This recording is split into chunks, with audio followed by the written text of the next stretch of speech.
اس لیے کہ ضرورت پورا کر لینا حیوانیت ہے، انسانیت نہیں ہے۔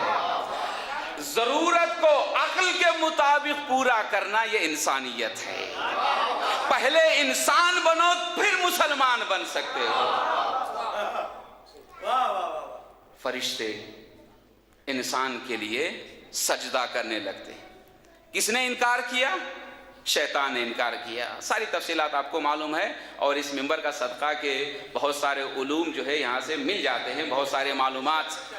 میں یہی کہتا ہوں کہ ہمارا بچہ کوئی جاہل ہی نہیں ہوتا ہے، اس لیے کہ جو منبر پہ آ جاتا ہے اس کو اتنا علم مل جاتا ہے کہ اس کو جاہل ہی نہیں کہا جاتا، اس لیے کہ علم مدرسے میں جانے سے نہیں ملتا ہے، اسکول میں جانے سے نہیں ملتا ہے، کالج میں جانے سے نہیں ملتا ہے، کتابیں پڑھ لینے سے علم نہیں آتا ہے، ڈگریاں پاس کر لینے سے علم نہیں آتا ہے، اس لیے کہ پڑھنا لکھنا اور ہے، علم اور ہے۔ انسان ABCD پڑھنا لکھنا جان لیتا ہے، اردو یہ الف با وغیرہ پڑھنا لکھنا جان لیتا ہے، پڑھنا لکھنا یہ علم نہیں ہے۔ بہت معافی چاہتا ہوں، پڑھنا لکھنا علم نہیں ہے، ڈگریاں پاس کر لینا علم نہیں ہے، یونیورسٹی چلے جانا علم نہیں ہے، یہ فن ہے۔ ہم جس کو علم سمجھ رہے ہیں یہ فن ہے۔ لکھنا پڑھنا جانتا ہوں، میں اچھی طرح سے انگلش لکھ لیتا ہوں، میں اچھی طرح سے اردو لکھ لیتا ہوں، میں اچھی طرح سے عربی لکھ لیتا ہوں، یہ فن ہے۔ کمال کیا ہے؟ اگر صرف یا جملہ بدل کے کہوں معلومات کا ذخیرہ کر لینا بھی علم نہیں ہے۔ کچھ لوگ جو ہے ادھر ادھر سے سن سان کے جو ہے وہ معلومات کو اکٹھا کر لیتے ہیں، مجھے یہ معلوم ہے، مجھے یہ معلوم ہے، یہ مجھے معلوم ہے۔ معلومات کو بھی جمع کر لینا علم نہیں ہے۔ جملہ دے رہا ہوں، اگر معلومات کا ذخیرہ کر لینا علم ہوتا تو آج سب سے بڑا عالم کمپیوٹر ہوتا، لیکن کمپیوٹر کو کوئی آیت اللہ کمپیوٹر نہیں کہتا، حجت الاسلام کمپیوٹر نہیں کہتا، ڈاکٹر کمپیوٹر نہیں کہتا، انجینئر کمپیوٹر نہیں کہتا۔ کیوں؟ اس لیے کہ کمپیوٹر میں معلومات تو موجود ہیں لیکن عمل کرنے کی صلاحیت نہیں ہے، تو لہٰذا معلومات کا اکٹھا کر لینا کافی نہیں ہے جب تک کہ عملی میدان میں نہ آئے۔ اسی لیے ایک شخص نے پانچویں امام محمد باقر علیہ السلام سے پوچھ لیا،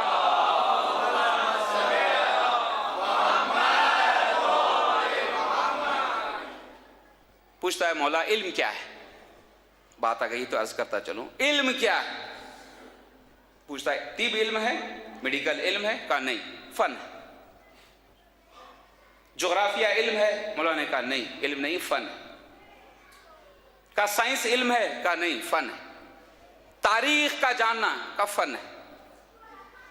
یہ سب فنون ہے، اور جو ان کو جانتا ہے فنکار ہوتا ہے، عالم نہیں ہوتا ہے۔ جو تاریخ کو جانتا ہے، جو طب کو جانتا ہے، جو جغرافیہ کو جانتا ہے، جو شیمیاء کو جانتا ہے، وہ فنکار ہوتا ہے، عالم نہیں ہوتا۔ تو ایک مرتبہ پوچھنے والے نے پوچھا یا ابن رسول اللہ علم کیا ہے؟ علم کیا ہے؟ مولانا نے اپنے سینے کی طرف اشارہ کر کے کہا معرفتنا علم، ہماری معرفت رکھنے والا عالم ہوتا ہے، ہماری معرفت علم ہے۔ یعنی سب کچھ جانتا ہو لیکن ہماری معرفت نہ رکھتا ہو، سب سے بڑا جاہل ہے۔ اور کچھ ایسے جو پڑھنا لکھنا بھی نہیں جانتے، کسی مدرسے بھی نہیں گئے، کسی اسکول میں نہیں گئے، کسی کالج میں نہیں گئے، لیکن ہماری معرفت رکھتے ہیں تو وہ عالم ہیں۔ اس لیے معرفت کے لیے بصارت کی ضرورت نہیں ہے، بصیرت کی ضرورت ہے۔ اسی لیے کہا گیا کہ العلم نور یقذفہ اللہ فی قلب من یشاء، علم خدا کی طرف سے عطا ہوتا ہے، ہماری کوشش سے نہیں۔ جو چیز ہماری کوشش سے آتی ہے اس کو علم نہیں کہا جاتا، علم کو نور کہا گیا ہے۔ نور کو حاصل کرنے کے لیے ادھر سے عنایت چاہیے، ادھر سے لطف چاہیے، ادھر سے مسلسل لطف چاہیے۔ علم نور ہے، خدا جس ظرف میں وہ صلاحیت دیکھتا ہے ڈال دیتا ہے۔ لہذا ابلیس جو بہکا اسی ظاہری اپنی قیاس کی بنیاد پر، اپنے گمان کی بنیاد پر، وہ سمجھتا تھا کہ میں بھی کچھ جانتا ہوں۔ صرف علم کا نتیجہ گمراہی ہے۔ اگر علم کے ساتھ معرفت نہ ہو تو شیطانیت ہے، علم کے ساتھ اگر معرفت ہو تو شبیریت ہے، حسینیت ہے، علویت ہے، فاطمیت ہے۔ اس نے قیاس کیا،